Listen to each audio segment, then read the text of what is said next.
Is it a wheel test? Is it wheel?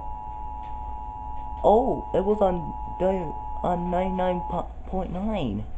This is a coordinated monthly test of the emergency alert system, originating from the EAS local primary station for this area. Equipment that can quickly warn you during emergencies is being tested.